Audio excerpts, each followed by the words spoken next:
Assalamualaikum warahmatullahi ta'ala wabarakatuh. Dengar balik dah sama? Alhamdulillah, dengar.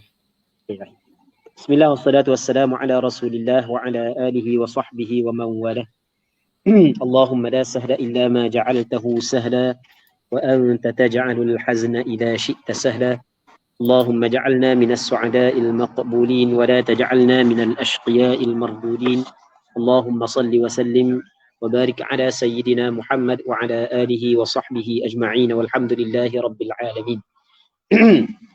Terima kasih kepada Ustaz Mang selaku moderator kita pada malam yang mulia ini. Pihak penganjur, seterusnya pentalaki kitab yang mengikuti pengajian online kita pada malam yang mulia ini. Yang pertama sekali, jadi kita sama-sama kita bersyukur kepada Allah Subhanahu wa taala kerana pada malam yang mulia ini Allah Ta'ala memberi peluang kepada kita untuk menyambung kembali pengajian kitab Minhajul Talibin. Kitab yang cukup penting bagi penuntut ilmu fiqh, khususnya fiqh mazhab Imam Syafi'i. Dan kita berdoa kepada Allah Subhanahu wa taala agar Allah Subhanahu wa taala memberi kekuatan kepada kita untuk kita menyempurnakan pengajian kitab ini. Dan kita berdoa kepada Allah agar Allah Subhanahu wa taala mengurniakan kepada kita keikhlasan di dalam kita mempelajari kitab yang mulia ini. Muslimin muslimat yang dirahmati oleh Allah Subhanahu wa taala, kita masih lagi dalam perbincangan berkenaan dengan jenazah. Sebelum daripada kita masuk dalam bab yang seterusnya, kita lepas daripada bab solat, sebelum daripada kita masuk dalam bab zakat, maka kita bincang berkenaan dengan masalah jenazah. Jadi pada malam ni insya-Allah kita akan bincang berkenaan dengan bab pengurusan jenazah, iaitu berkait dengan kapang mayat dan berkait dengan membawa mayat ke kubur. Katanya yukaffanu bima lahu lubsuhu hayya. Dikafankan mayat ni dengan menggunakan barang, menggunakan sesuatu yang harus baginya. Lahu lil jawazah, lam tu lam lil jawaz. Bima lahu ay bima yajuz lahu lubsuhu hayat, dengan barang, dengan sesuatu yang harus bagi si mati memakainya pada ketika hidup. Jadi kita nak kapang mayat ni, kita kena kapang dengan sesuatu yang boleh si mati pakai pada ketika hidup. Jadi kita, kalaulah sutera boleh dipakai oleh perempuan, tidak boleh dipakai oleh lelaki. Nabi SAW menyebut dalam sebuah hadis, al-dhahab wal harir uhilla al-dhahab wal hariru li inathi ummati wa hurrima ala dhukuriha. Maksudnya dihalalkan emas dan sutera kepada perempuan dari kalangan umatku, tapi diharamkan kepada lelaki. Jadi orang puan boleh pakai sutera, orang lelaki tak boleh pakai.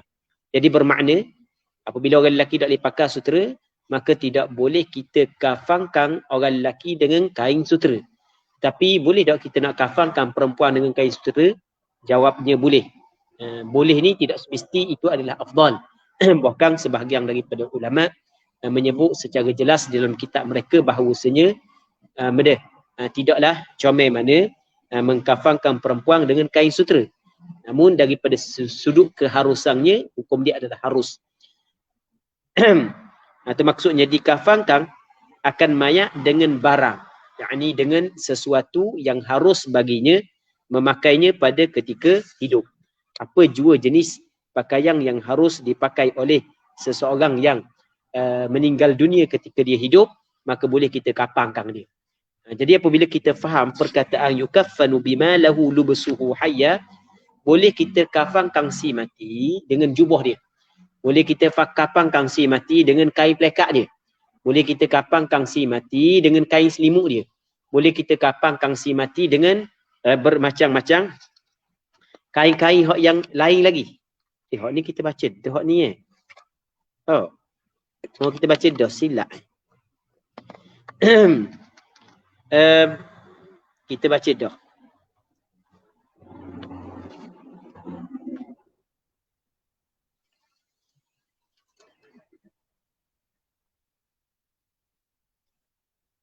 Baik.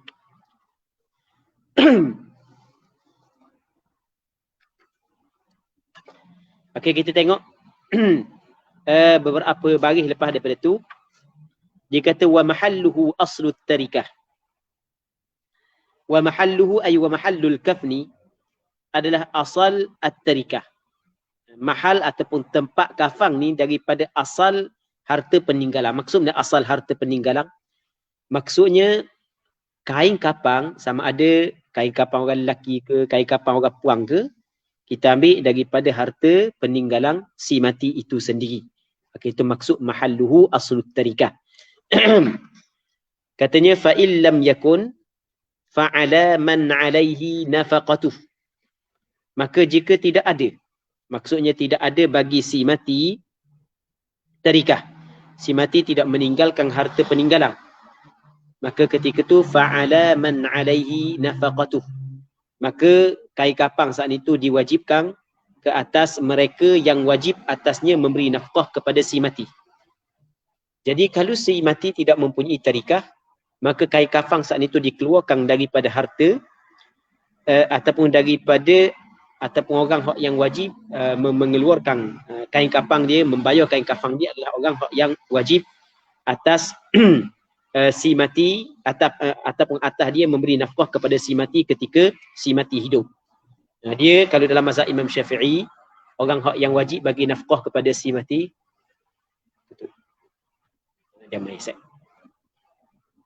Baik. Jadi orang yang wajib bagi nafkah kepada si mati adalah dia usul dengan furu'. Orang yang wajib bagi nafkah kepada seseorang adalah usul dan furu'. Jadi pada asalnya tarikah diambil daripada harta si mati. Tetapi kalau si mati tidak meninggal tarikah, maka wajib mengeluarkan perbelanjaan kain kafan saat itu oleh orang yang wajib atasnya memberi nafkah kepada si mati. Sama ada dia itu adalah usul ataupun dia adalah furu'. Usul ni maksudnya ayah, mana datuk, mak, nenek itu usul. Manakala furu' maksudnya adalah anak, cucu ke bawah. Fa illam yakun fa'ala man 'alaihi nafaqatuhu min qaribin aw sayyidin. Man 'alaihi nafaqatuhu ni siapa man 'alaihi nafaqatuh? Bayan min qarib daripada kaum keluarga dia, wasayyid dan penghulu. Sama ada kaum keluarga ataupun penghulu. Jadi dia kadang-kadang orang yang wajib bagi nafkah pada seorang adalah kaum keluarga. Contoh usul adalah kaum keluarga qarib. Begitu juga furu' adalah kaum keluarga. Yang keduanya adalah sayyid. Sayyid ni penghulu. Wa kadza zawju fil asah. Dan seperti ini suami mengikut kaul yang asah. Cuma wa kadza zawju fil asah, kita kena tahu bahawasanya jumlah ini ataf pada wa mahalluhu aslut tarikah. Baik, jumlah wa kadza zawju fil asah ataf pada jumlah mahalluhu aslut tarikah. Maksudnya mengikut pandangan mu'tamad dalam mazhab Imam Syafi'i, okay, kita kena faham dulu maksud dia kadza zawju fil asah. Seperti ini suami mengikut kaul yang asah. Maksud dia seperti ini suami mengikut kaul yang asah. Okey, pada asalnya perbelanjaan kafan si mati adalah daripada harta peninggalan si mati. Baik. Okey, itu yang pertama. Yang keduanya, andai kata si mati itu adalah isteri. Andai kata adalah si mati itu adalah isteri yang dia mempunyai suami. Baik. Maka perbelanjaan kain kafan bagi isteri saat itu diambil daripada harta suami. Kerana suami yang wajib memberi nafkah kepada isteri, maka kain kafan juga perlu dikeluarkan oleh suami. Ini mengikut kaul yang asah. Ini mengikut kaul yang asah. Baik. Sebab itulah dikata wa kadza az-zawju fil asah. Cuma kita kena faham perkataan wa kadza az-zawju fil asah, waw tu huruf ataf, kadza az-zawju kadza khabar muqaddam, az-zawju mubtada muakhar. Jumlah saat itu diataf pada jumlah mahalluhu aslut tarikah. Kalau sebab itulah kalau kita buka dalam syarah dia, sama ada dalam kitab Tuhfah ataupun kitab Nihayah ataupun kitab Mughnil Muhtaj, syurah bagi kitab Minhaj sebut bahawasanya perkataan wa kadza zauju fil asah di'athaf pada aslu tarikah untuk mengelak daripada berlaku kesilapan di dalam memahami maksud bagi Imam Nawawi. Kerana kalau kita tidak sebut perkara tersebut, kita tidak bagi penekanan perkara tersebut, takut dibimbangi orang yang membaca kitab Minhajul Talibin, dia memahami bahawasanya wa kadza zauju fil asah adalah maksudnya diwajibkan kepada suami mengeluarkan ataupun membayar zakat pula, membayar ataupun mengeluarkan perbelanjaan kafan isteri dia ketika isteri tidak mempunyai tarikah. Jadi kang fa illam yakun fa'ala man alaihi nafaqatuh ni, kalau sekiranya si mati tidak mempunyai tarikah, maka kewajipan kafan di atas mereka yang wajib memberi nafkah kepadanya. Lepas tu kalau baca wa kadza zauju, jadi begitu juga suami wajib mengeluarkan perbelanjaan kain kafan untuk isteri yang meninggal dunia sekiranya isteri tidak meninggal tarikah. Sedangkan pandangan mu'tamad dalam mazhab Imam Syafi'i, apabila seorang isteri meninggal dunia, maka menjadi kewajipan kepada suami mengeluarkan perbelanjaan untuk membeli kain kafan isteri walaupun isteri mempunyai tarikah. Ini mengikut kaul al-asah. Namun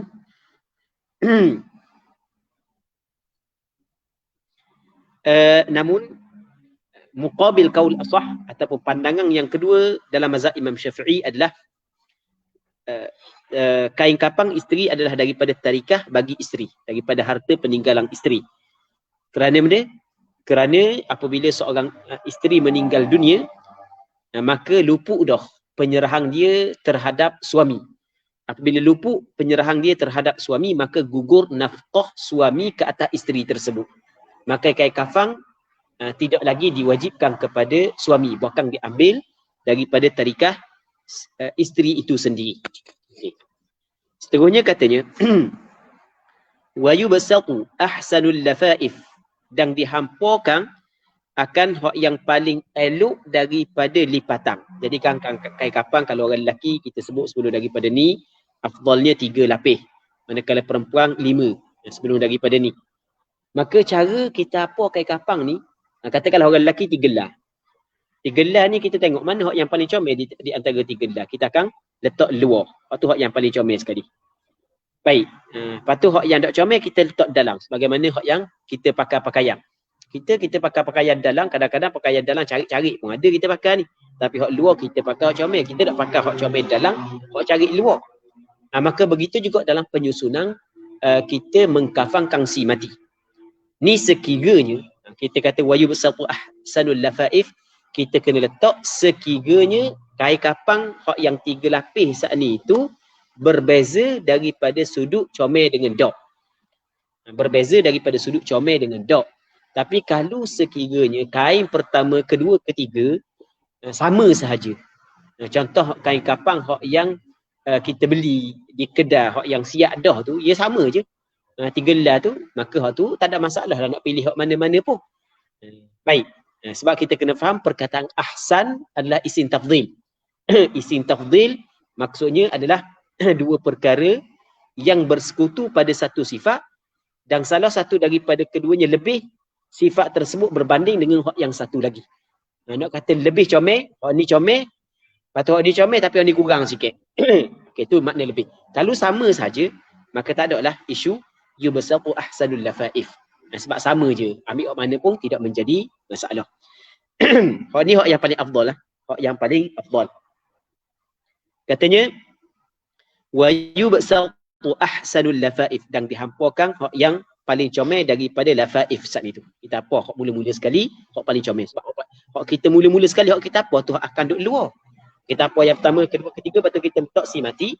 Maka kita pun hak yang ketiga kita tutup dulu, kedua kita tutup nombor 2, lepas tu ketiga hak mula-mula kita apa tadi tu kita letak hak yang luar sekali. Maka kita letak hak luar sekali saat itu, hak yang paling comel. Wa awsa'uha, ataf pada ahsan, dan hak yang paling luas, hak yang paling lebar, supaya dia dapat menutupi seluruh. Baik. Jadi hak yang dok lebar sangat kita letak dalam, hak yang paling lebar kita letak luar. Tapi kalau samanya lebar, tu tak perlu buat pilihan lah. Ambil mana-mana pun tidak menjadi masalah. Lepas itu katanya wasaniyatu. Maksud dia wasaniyatu. Dan hak yang kedua, lipatan yang kedua. Fauqaha, kita letak di atasnya, di atas al-ula. Kan kita ada 3 untuk orang lelaki, 5 untuk orang puang. Okey, kita apa hak yang paling comel, lepas tu ambil lipatan yang kedua, letak atas dia. Wa kadza sadisah, lepas tu kita letak pula di atas yang kedua tu yang ketiga. Baik. Ni hak yang paling comel, kita buat ginilah. Kita buat gini. Tapi kalau kita nak buat cara lain, yang penting kita dapat menutupi seluruh tubuh dia, tak ada masalah. Kita buat gini, kita ambil, kita pakai pusing, lipat, gulung. Tak ada masalah. Cuma hak ni hak yang paling comel. Katanya, lepas tu wa yuzarru ala kulli wahidatin hanut. Dan diletakkan di atas setiap satu lipatan saat itu hanut. Kita letakkan hanut. Hanut ni adalah sejenis bawang lah. Sejenis bawang ataupun sejenis benda hak yang halus tu, hak yang dicampur dengan kapur, dicampur dengan kayu cendana, dicampur dengan beberapa perkara lah. Kita tak pandai buat hanut. Sebab ada orang jual kedai, kalau tak ada jual kedai, kita pisah juga, boleh buat juga reka-reka. Jadi hanut ni adalah campuran daripada kapur baru, daripada kisirang, kayu cendana. Baik. Itu campuran daripada benda tu lah. Tapi kalau kita pergi kedai tu ada jual. Baik. Kita letak di atas setiap kain kapang saat ni tak hanut. Okey, kali pertama kita letak hanut, kali kedua kita letak hanut, kali ketiga kita letak hanut. Lepas tu wa yudha'ul mayyitu fawqaha. Lepas tu lepas daripada selesai, diletakkan mayat di atasnya, di atas lipatan hak yang 3, hak yang selesai dah. Diletakkan mayat di atasnya mustalqiyan, bertelentang. Lepas tu wa alaihi, dan atas si mati pun ada hanutun wa kafur. Hanutun wa kafur. Hanut dan kafur. Jadi kita letak pula hanut saat itu atas si mati. Untuk mewangikan si mati dan untuk mengeringkan si mati itu sendiri. Baik. Dia hanut ni, dia ada kelebihan dia adalah dia wangi. Lepas tu dia dapat mengukuhkan kulit si mati. Baik, dapat mengukuhkan kulit si mati, dapat tahankan kulit dia. Wa kafur. Dia sebenarnya hanut ni, di antara campuran hanut adalah kapur. Di antara campuran hanut adalah kapur baruh. Kita cakap kapur baruh. Kapur baruh ni bukan kapur yang orang makan sirih. Kita nak tahu kapur baruh, pergi cari kedai lah. Kita tanya kedai-kedai yang jual repah. Ataupun kedai-kedai yang jual kakah pengurusan jenazah. Kita tahulah apakah yang dimaksud dengan kafur. Dia hanut ni adalah campuran daripada beberapa perkara yang kita sebut. Campuran daripada kapur baruh, campuran daripada kayu, kisirang, kita kikih kayu cendana. Baik. Okey, campuran daripada beberapa perkara. Baik. Lepas tu cuma dia mari pula perkataan wa kafur. Sedangkan kafur saat itu dia ada dalam hanut. Maka kita faham perkataan wa kafurun ataf pada hanut. Dia panggil ataf ataf khas di atas am, ataupun ataf juzuk di atas kul.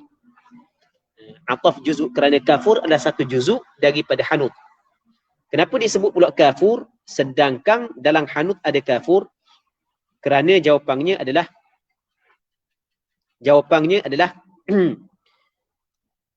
apa hak yang dituntut adalah kita perbanyakkan letak kapur. Letak kapur baruh. Itu hak yang dituntut. Perbanyakkan letak kapur baruh di atas tubuh si mati. Baik. Seterusnya katanya wa yushaddu al-yah, dan diikatkan 2 punggungnya. Maksudnya diikatkan 2 punggung. Okey, kita ambil kain sekeping. Lepas tu hak yang paling comel lagi, kita letak di atas kain saat itu kapah. Lepas tu kita buat cawak kepada si mati. Kita buat cawak kepada si mati. Hak tu hak yang paling comel. Supaya kita dapat menutup 2 kemaluan dia. Depan dan belakang. Buat macam luar dalam tu lah. Baik. Tu cara dulu. Dan ni boleh kita pakai luar dalam tu. Kita pakai spender tu. Boleh kepada dia. Tu maksud wa yushaddu al-yahu. Baik. Katanya wa yuj'alu ala manafidhi badanihi qutn.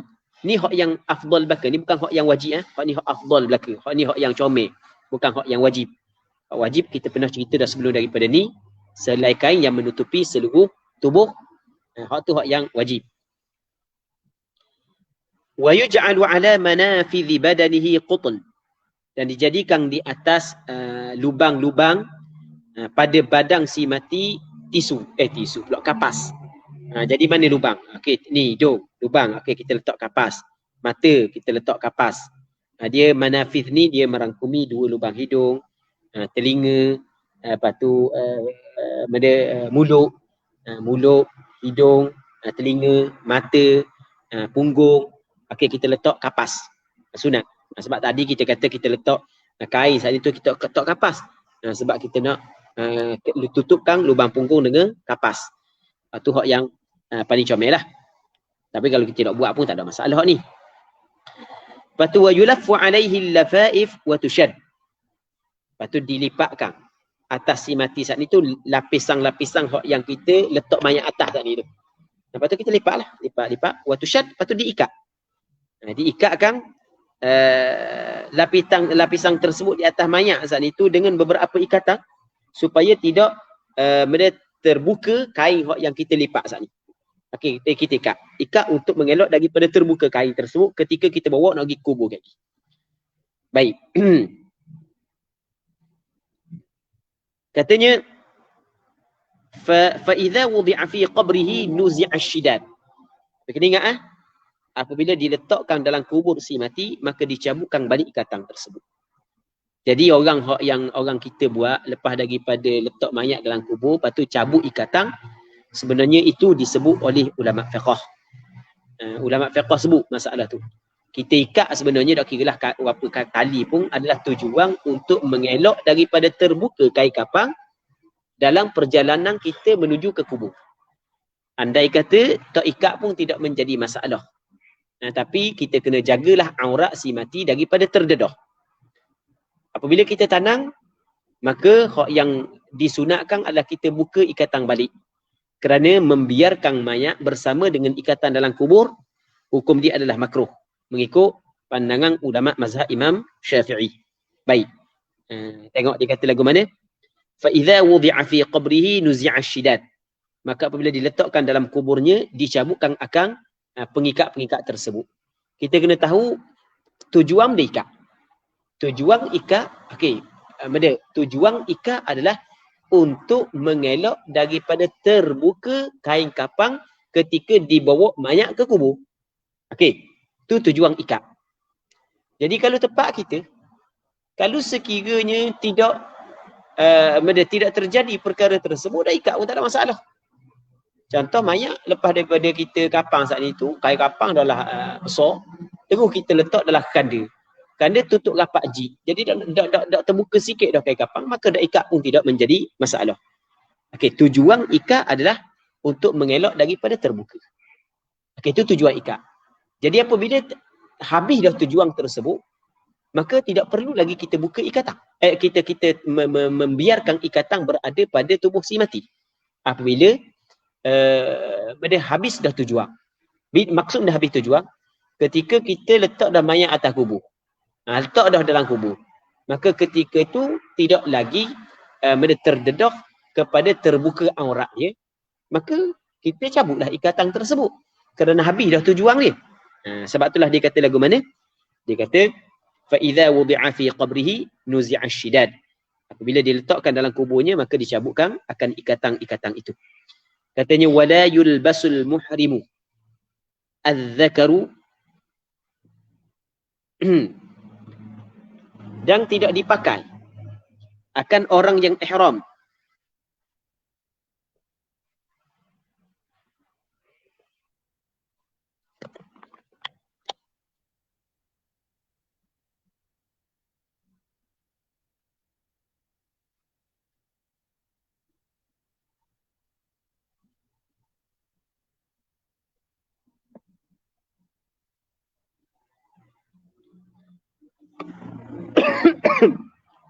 wala yulbasul muhrim dan tidak dipakai akan orang yang berihram.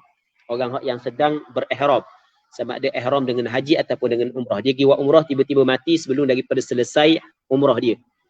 Dia pergi buat haji, tiba-tiba mati sebelum daripada selesai haji dia. Maka orang yang ihram, orang lelaki ni, kalau bab pakaian dia ada pakaian yang boleh pakai, ada pakaian tak boleh pakai.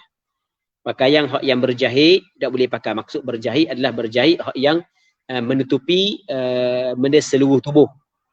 Yang melingkungi seluruh tubuh. Itu dilarang orang lelaki pakai. Itu kita belajar dalam bab haji lah. Itu kita belajar dalam bab haji. Baik. Jadi kalau lelaki yang mati saat itu, orang lelaki mati.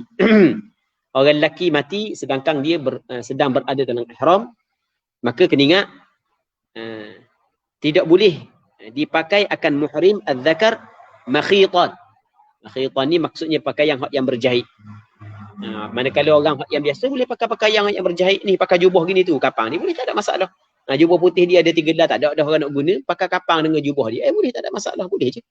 Pakai kapang dengan jubah dia. Baik, tapi jubah ni tidak boleh kepada orang yang berihram lelaki. Maka ketika tu orang lelaki yang sedang berihram mati, tidak boleh kita pakai jubah. Mesti kita kena pakai kain yang biasa tu.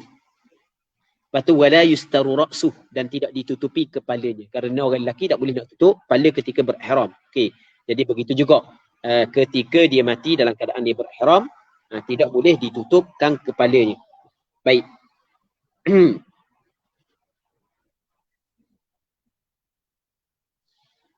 Wala wajhul muhrimah, dan tidak muka perempuan yang berihram. Orang perempuan yang berihram kena buka muka dia. Orang lelaki yang berihram kena buka kepala dia. Itu hukum dia. Baik.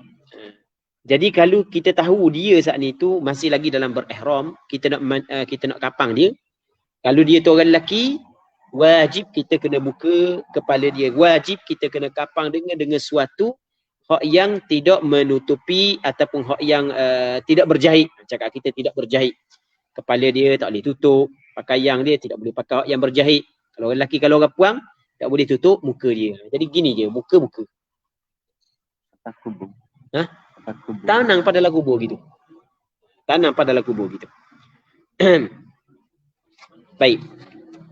Katanya wa hamlul janazati bainal amudain afdalu min at-tarbi'i fil asah.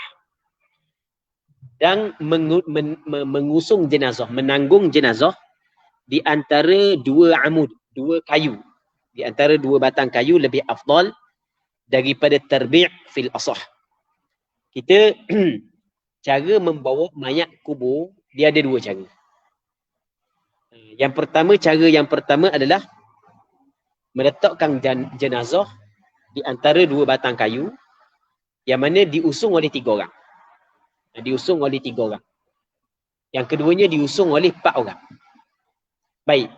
Dia usung 3 orang, usung 4 orang ni dia panggil hak yang nunggu.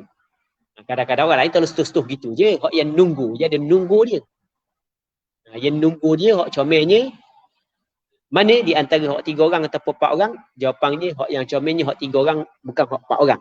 Ni kata dia. Wa hamlul janazati bainal amudain afdalu min at-tarbi'i fil asah.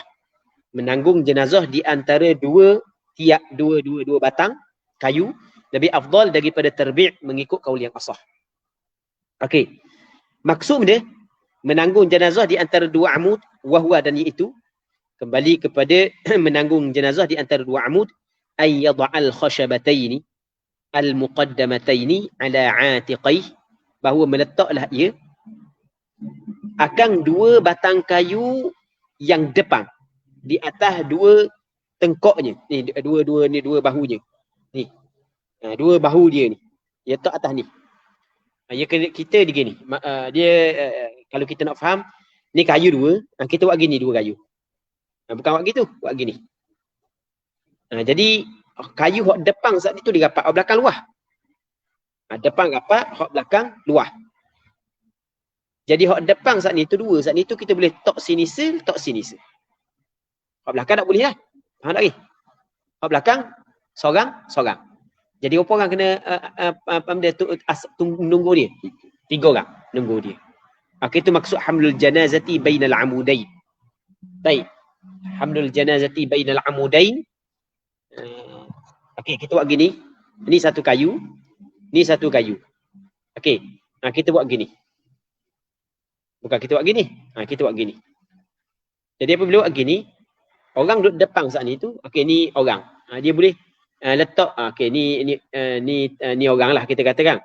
Dia boleh letak atas bahu ni, kayu ni dia boleh letak atas bahu ni. Gitu dia boleh letak gitulah. Kayu. Jadi hak belakang luah, hak belakang nak letak atas kok dua-dua. Baik, ni seorang, jadi 3 orang. Tu huwa an yad'al khashabatayn al-muqaddamatayn ala 'atiqai wa ra'sahu bainahuma. Meletakkan ia akan dua batang kayu hak yang hadapan atau muqaddamatain, hak yang hadapan dia letak ala 'atiqai, di atas dua bahunya. Ni 'atiq, dua bahu. Wa ra'sahu bainahuma. Dan dia meletakkan kepalanya di antara kedua khasyabatain. Kepala dia duduk celah dua kayu depan. Kepala dia duduk celah dua kayu. Lepas tu wa yahmilul muakhkharatain rajulan, dan menanggung akan dua batang kayu hak belakang. Kan iwak gitu kan macam 3 segi. Iwak macam 3 segi tu. Jadi hak belakang ni menanggung rajulan oleh 2 orang lelaki. 2 orang lelaki. Jadi maksudnya 3 orang lah. Begitu maksudnya. Manakala wa tarbi' pula ay yataqaddama rajulani wa yata'akhkhara akharan. Tarbi' ni adalah yataqaddama depan 2 orang lelaki, wa yata'akhkhara belakang akharani 2 orang yang lain. Maksudnya buat gini, lepas tu buat ni seorang, buat ni seorang, jadi 4 macam biasa kita leni biasa tarbi' lah. Kita leni biasanya tarbi', kita leni. Tak ada orang hak yang buat hamlul janazati bainal amudain. Tak ada leni. Baik. Dan sebenarnya hak tu hak yang lebih afdal. Baik. Kerana dia hak tu lebih afdal, kerana itulah hak yang dilakukan oleh sebahagian daripada para sahabat di zaman Nabi sallallahu alaihi wasallam. Jadi apabila itu yang dilakukan oleh sebahagian daripada sahabat Rasul di zaman Rasulullah, maka tengok benda yang dibuat oleh sahabat tu benda yang paling comel, maka sebab itulah diletakkan hak tu yang paling afdal. Baik. Cuma muqabil asah dia kata hak yang paling afdal adalah tarbi'. Kerana lebih terjaga kepada si mati. Lebih terjaga kepada si mati. Main 3 orang ni takut reboh.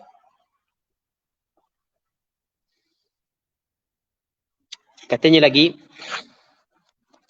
wal mashyu amamaha biqurbiha afdal. Dan berjalan di hadapan jenazah, dekat dengan jenazah lebih afdal. Kita antara perkara hak yang dituntut oleh syarak adalah kita mengiringi jenazah. Mengiringi jenazah, bawa pergi kubur. Masa kita mengiringi jenazah saat itu, kita nak jalan depan ke jalan belakang. Maka sebenarnya jalan depan ke jalan belakang ke, kalau kita nak ikut jenazah sampai kubur tak ada masalah. Dapat dah asal mengiringi jenazah. Cuma mana lebih afdal kita jalan depan ke jalan belakang. Maka yang lebih afdal adalah jalan depan. Bukan jalan belakang. Okey, jenazah duduk belakang, kita jalan depan. Kita jalan depan. Kita duduk depan, jenazah duduk belakang. Itu lebih afdal. Sebab benda lebih afdal kerana hadis yang diriwayat oleh Imam Abu Daud daripada Abdullah bin Umar radhiyallahu anhuma qala, kata Abdullah bin Umar, ra'aitu an-nabiy sallallahu alaihi wasallam wa Abu Bakr wa Umar yamshuna amama al-janazah. Aku melihat Rasulullah, Abu Bakar dan Umar berjalan di hadapan jenazah. Jadi Rasul sendiri berjalan di hadapan jenazah, maka lebih afdal berjalan di hadapan jenazah. Dan hadapan saat itu biqurbiha, dekat dengan jenazah, bukan jauh. Baik. Katanya wa yusra'u biha illam yukhaf taghayyuruh. Dan disegerakan dengannya jenazah jika tidak bimbang berubahnya. Sunat kita segerakan. Kalau tidak bimbang berubah jenazah. Tak bimbang buruk, tak bimbang bau busuk. Tapi kalau bimbang bau busuk, maka segera bukan lagi hukum dia sunat, bahkan hukum dia adalah wajib.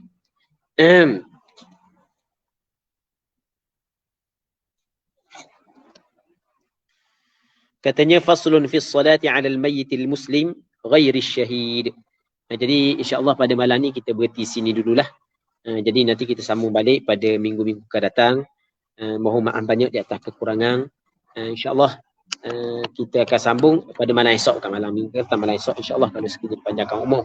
Allah Subhanahu wa taala a'la wa a'lam, sallallahu ala sayyidina Muhammad wa ala alihi wa sahbihi ajma'in. Walhamdulillahi rabbil alamin. Alhamdulillah. Terima kasih diucapkan kepada Al-Fadhil Ustaz di atas penyampaian talaki pada malam ini. Jadi Ustaz, ada satu soalan Ustaz katanya. Boleh.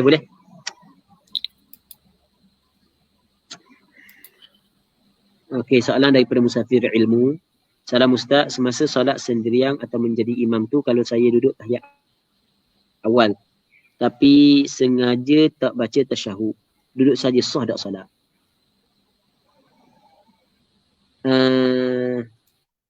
Baik.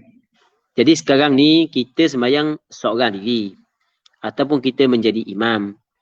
Lepas tu sembahyang hak yang ada tahiyat awal dan tahiyat akhir. Contoh sembahyang Zuhur, Asar, Maghrib, Isyak. Tapi sengaja tak baca tasyahud. Okey, dia duduk dah tapi tak baca. Tak kira dia saat ni sendiri ke, jadi imam ke, jadi makmum, sama je sebenarnya hukum dia. Sah tak solat dia? Okey, kita nak tahu sah ke tak solat dia, kita kena tengok. Tengok lagu mana.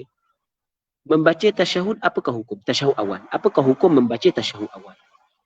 Okey, jawapannya, hukum membaca tasyahud awal adalah sunnah.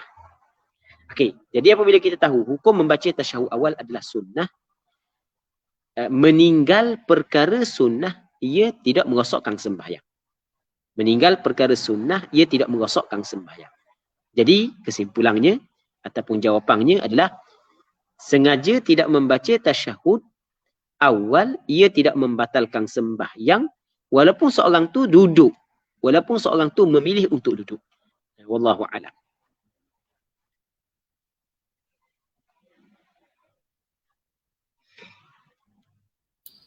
Terima kasih diucapkan kepada Al-Fadhil Ustaz dan terima kasih kepada semua yang ambil bahagian pada malam ini.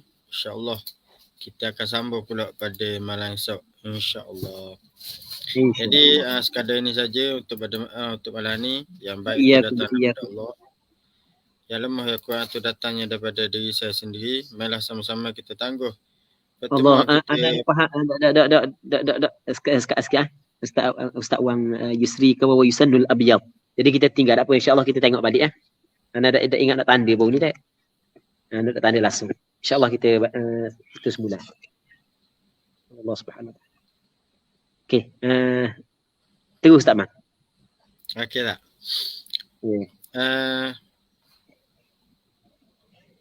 Terima kasih kepada Al-Fadhil Ustaz dan terima kasih kepada semua.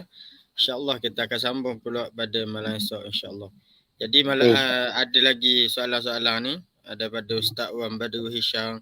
Jadi insyaAllah kita akan sambung malam esok lah. Kita akan sambung malam esok. Malam ni pun Ustaz dah sampai rumah lagi tu. On the way daripada kuliah tu. Singgah mana tak? Singgah surau tak?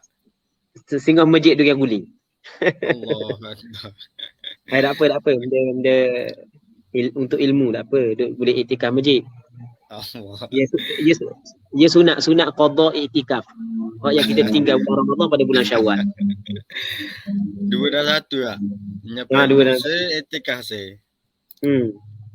Okey, terima kasih Ustaz dan terima kasih semua. Marilah sama-sama kita tangguh majlis kita pada malam ini dengan tasbih kafarah dan suratul Asr. Subhanakallahumma bihamdika asyhadu an la ilaha illa anta astaghfiruka.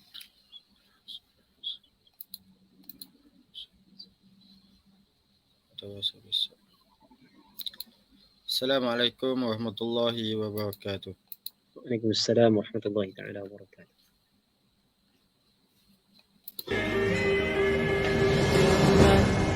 niat yang murni atas nama Ilahi, kami terus berbakti, langkah tidak berhenti. Melangkah impian terengganu tahun iman, maju berkah sejahtera.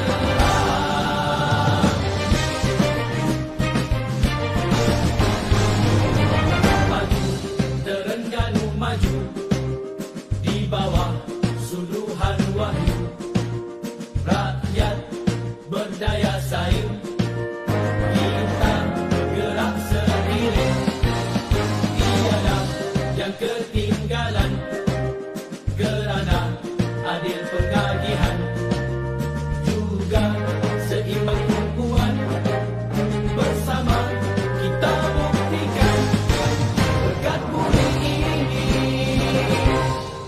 dengan hasil bumi jangan dikufuri, wajib disyukuri, nikmat untuk semua, rahmat Maha Esa, tegakkan syariatnya, semua bahagia, negeri akan maju, bertakwa iman, walaupun sejahteralah Darul Iman di bawah naungan Islam dan ihsan. Kebajikan, keadilan, kemajuan, kedamaian.